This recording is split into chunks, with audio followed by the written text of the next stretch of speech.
Habari, nina series mpya inaitwa Wazazi wa Wanavyuo. Series hii ita contain vitu vyote kwa wazazi ambao wana watoto wako chuo. Vitu vya kitaaluma, mambo yanayotakiwa, vitu vinavyopaswa wewe kama mzazi kufahamu. Tutaongelea mambo mbalimbali ikiwemo hostel, bumu, mikopo, registration na mengi ambayo yamewekwa kwenye package moja ya Wazazi Wanavyuo. So kaa kwa kutulia ukiwa unafuatilia series hii. Kisses mwa. Nizungumze na wazazi ambao watoto wao ni wanafunzi wa vyuoni. Umemuandaaje mtoto wako kujitegemea chuoni? Wazazi wengi hamjui hata vyuo vilipo. Wazazi wengi hamjui hata hostel watoto wenu wanazolala. Lakini wa ufuatiliaji wa watoto waliopo vyuoni. Yes, mtoto afaulu form 4, apate division 1, afaulu form 6 ili apate chuo, apate mkopo. Akishapata, you are done. You are not done. Usirudishe hii lawama kwa mzazi na kusema kujawa mfuatiliaji. Mtoto wako ni wajibu wako. Sasa hata tuwezi kusema degree gani mtoto wako anaisoma. Hujui. Kwa nini wazazi wengi wanasema mtoto wangu amesoma mambo ya biashara yake? Kisha mtoto wako anasoma degree yake miaka 3 na inawezekana ukiwa ni mzazi mfuatiliaji. Wazazi wengi wanakuja kulia wanasema mimi nimetoa hela nimefika pale kwenye graduation haja graduate. Ulifuatilia? Unategemea kuvuna ambacho hujapanda. Yes, utasema nalipa ada. So what? Endelea kuwa mzazi mnoko kwa matokeo bora ya mtoto wako. Kila laheri mzazi. Tusemezane. Zungumze na wazazi ambao watoto wao ni wanafunzi wa vyuoni. Kama una mtoto ambaye anaenda chuo, kuna mtoto ambaye anajiandikisha kwenda chuo, yupo chuoni, kuna vitu wazazi inabidi tuzungumze tena kwa uwazi. Watoto wengi wanasoma kuanzia la kwanza mpaka form 6 wakiwa kwenye mikono yetu. Either akianza form 1 mpaka form 6 anakuwa kwenye mikono ya boarding school, lakini chuoni huyu mtoto anakuwa huru na inamaanisha kwamba chuoni mtoto huyu anajitegemea. Umemuandaaje mtoto wako kujitegemea chuoni? Wazazi wengi wanasema chuo utajua mwenyewe, mnatumia sana umsemo. Hatapaswi kujua mwenyewe kwa sababu ile ni transformation period. Yes, transformation period ya kutoka utoto kwenda udada, usichana, upevukaji wa kukutana na vitu vingi. Wazazi wengi wanalipa ada nzuri sana vyuoni, wanalipia hostel, wanatoa hela ya matumizi, lakini wazazi wengi hamjui hata vyuo vilipo. Wazazi wengi hamjui hata hostel watoto wenu wanazolala. Wazazi wengi hamjui hata system ya mfumo wa malipo ya ada. Hujui matokeo yanapatikanaje, hujui mtoto wako anatakiwa nini na kadhalika. Vitu vingi sana wazazi wengi tunaachia watoto wakiwa wakifika chuoni na kuona kama wamekuwa watu wazima. Sio kweli. Kama wewe ni mzazi uliyeweka nguvu kuanzia darasa la kwanza kwa mtoto wako mpaka form 6, hakikisha nguvu ile inaenda mpaka chuoni. Acha uwe mzazi mnoko, lakini ni kwa usalama kwa ajili ya mtoto wako.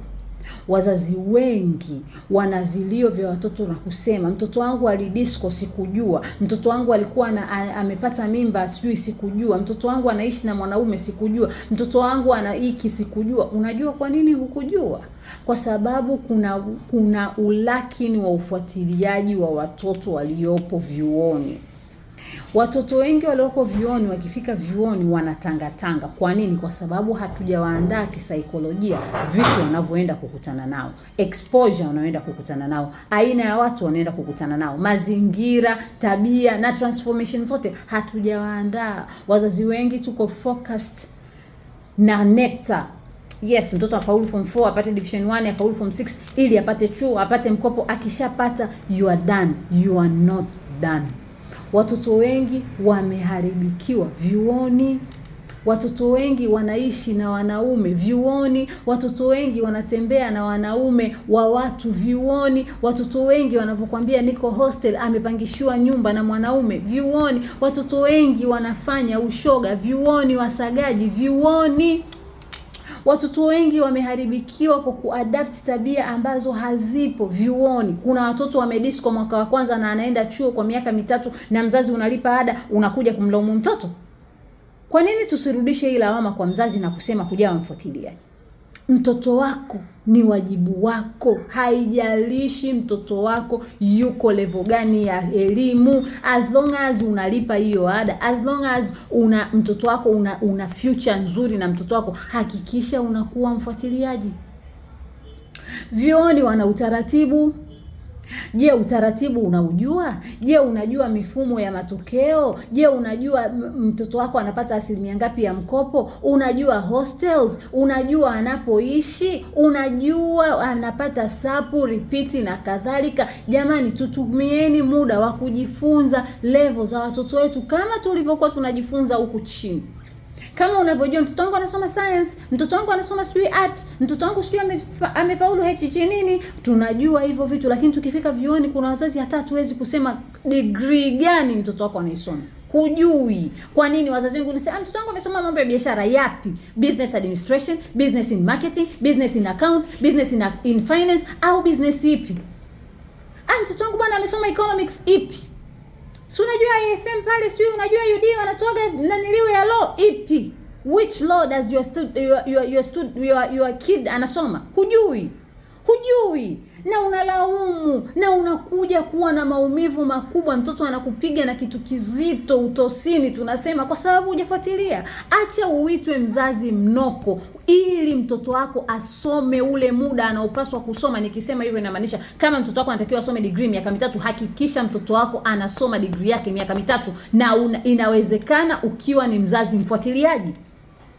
Watoto wengi wameangamia hapa chuoni kwa sababu hakuna kama umesoma chuo wewe mzazi utanielewa, hakuna kipindi kigumu ambacho unapatana na mambo mengi. Kama mtoto wa kike unatongozwa na mtu, mume wa mtu, unatongozwa na lecture, unatongozwa sio na profesa, unatongozwa uko hapo katikati, unatoa usichana wako, hakuna anayekwambia kwamba wapi uende, hakuna protection ambazo umeambiwa na mzazi wako, hakuna. Yes, hakuna. Wazazi wengi wanakuja kulia wanasema mimi nimetoa hela nimefika pale kwenye graduation haja graduate. Ulifuatilia? Ushawahi kuona kwamba sasa hizi vyuo vingi watoto wanafanya kwenye system, unaweza kuingia kwenye system ya mtoto wako kutumia simu hata ya kwako kwa kulogin na kuona account ya mtoto wako? Unajua sasa hizi vyuo wametengeneza mfumo ambao unaweza kuingia kwenye account na kuona malipo ya ada ambayo hata akiwa amekula utajua. Unajua, kama hujui, mtoto wako akianza chuo, funga safari, nenda naye, kahakikisha hiyo hostel anakuambia, nenda naye, kwa sababu kuna vyuo havina hostel vya chuoni. Wewe umekaa tu huko unapiga tu simu, unapiga simu ni sawa unamtoa mtoto wako ni kondoo kwa mbwa mwitu. Sisemi vyuo ni vibaya, nasema ufuatiliaji. Kama wewe ni mzazi mwenye mtoto anayesoma chuo, hakikisha unafanya ufuatiliaji, tena bila kupepesa macho, na tena uwe mkali, uwe kama headmistress au headmaster. Hakikisha unajua kila akibadilisha semester na unaona matokeo, sio ya kukudanganya. Unahisi anakudanganya, funga safari, nenda chuoni, ulizia idara ya mtoto wako anayesoma. Sasa utauliziaje idara wakati hata degree yake hujui? Utauliziaje mtoto wako amepata tatizo, unapigiwa simu mtoto wako amepata tatizo, mtoto wako sio amejitumbukiza sio wapi, mtoto wako amejifungua sehemu, huna location ya hapa mtoto wako anapolala, hujui. Yes, hujui. Kwa nini hujui? Kwa sababu umemuona kwamba atajua mwenyewe amekuwa mtu mzima. Miaka 18 ni mtu mzima, miaka 19 ni mtu mzima. Jirudishe nyuma, wewe miaka 18 ulikuwa unawaza nini? Sasa hizi miaka 18 mtu anawaza apate simu nzuri. Miaka 18 akishindwa shule anatoa utu wake ili apewe max ya A. Sasa akitoa utu wake kwenye semester moja, anasoma miaka 3, ametembea na watu wangapi? Akitoa utu wake anasoma miaka 5, hapa ametembea na watu wangapi? Yes, sisemi kuto kufuatilia ni jambo ambalo wazazi wanakaaga tu wanasema sifuatilii. Hapana, nasema uwe mfuatiliaji wa mtoto wako akienda chuoni. Chukua jukumu la kufuatilia. Acha uwe mzazi unoko umetusababishia imetufanya tuwe sehemu nzuri sana. Soma na mtoto wako. Mamangu kila siku anasemaga hii sentence, soma na mtoto wako. Usije ukawa unakaa tu unasema bwana yuko chuo sio nini. Akimaliza chuo au asipomaliza chuo, ule mzigo na ile furaha inarudi kwako. Ndio hivyo ilivyo. Mtoto akishindikana huko, akiharibu huko, anarudi wapi? Duniani huku. Anarudi wapi? Anarudi kwa mama yake, anarudi nyumbani, kama nyumbani ni pazuri basi. Wazazi wengi hatuwajibiki baada ya form 6. Tuna wajibu tu wa kutoa matunzo, hatufanyi malezi kwa watoto walioenda chuo. Na watoto wengi wanaangamia kwa sababu wazazi wao hawabebi wajibu. Yes, ambebi wajibu. Nimefikiria kwamba imagine mtoto anasoma miaka mitatu. Ametoka kusoma zaidi ya miaka 13. Yaani miaka 13 amesoma la 7, amesoma nursery miaka 3, amesoma miaka 7, miaka 10, amesoma miaka 6, miaka 16 umeweza kuwa mfuatiliaji. Alafu miaka 3 ya degree unashindwa kuwa mfuatiliaji. Kwa nini? Imagine that energy ulotumia kwa miaka 16 kumfuatilia mtoto wako, unashindwa kufuatilia kwa miaka 3 au miaka 5. Eti unasema amekuwa mtu mzima. Mtu mzima wapi?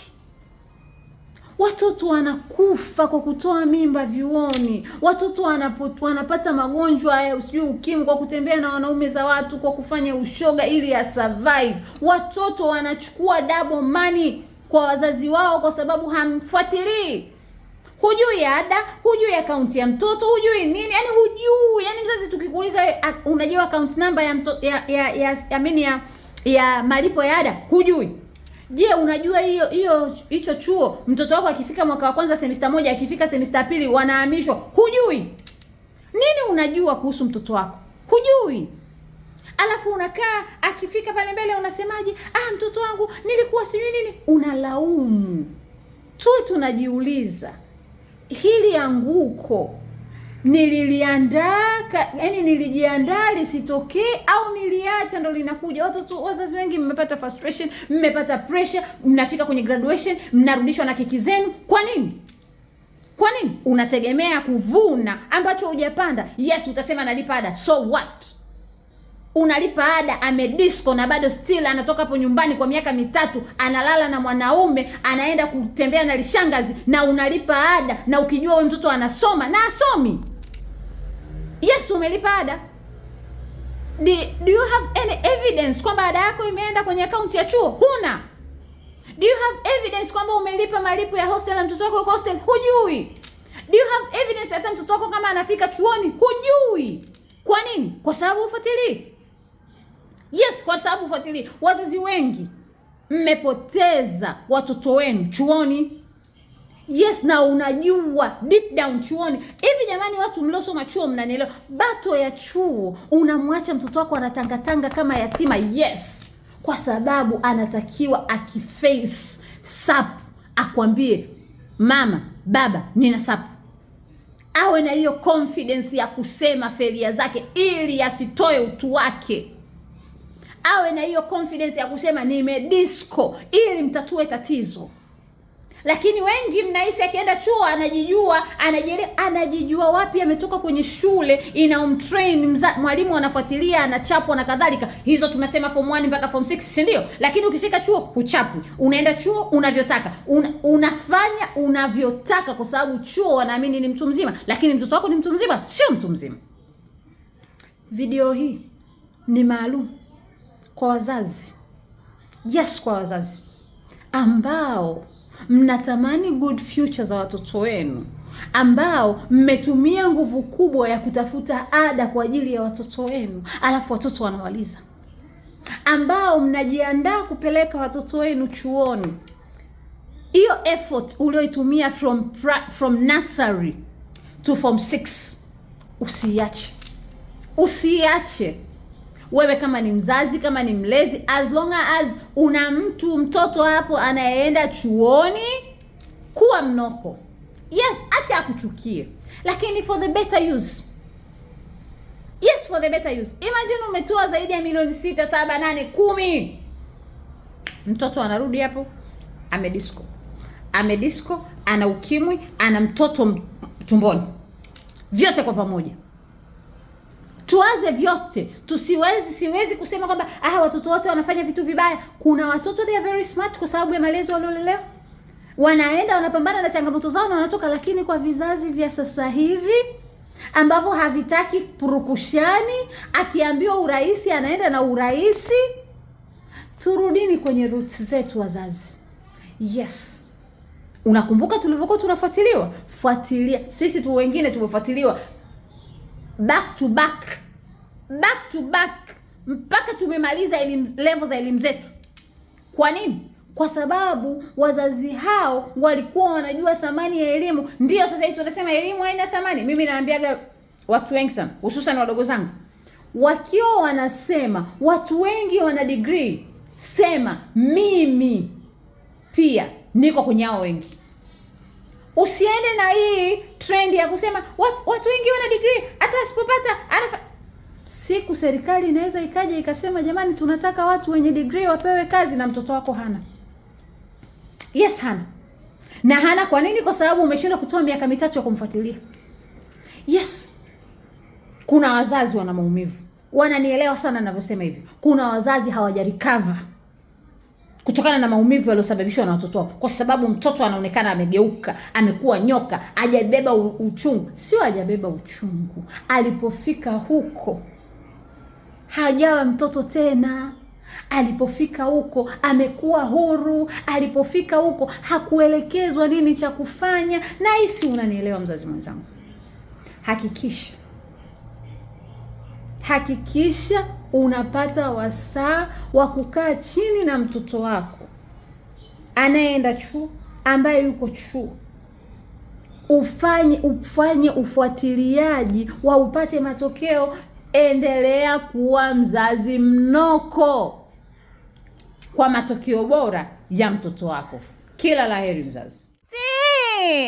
Tusemezane.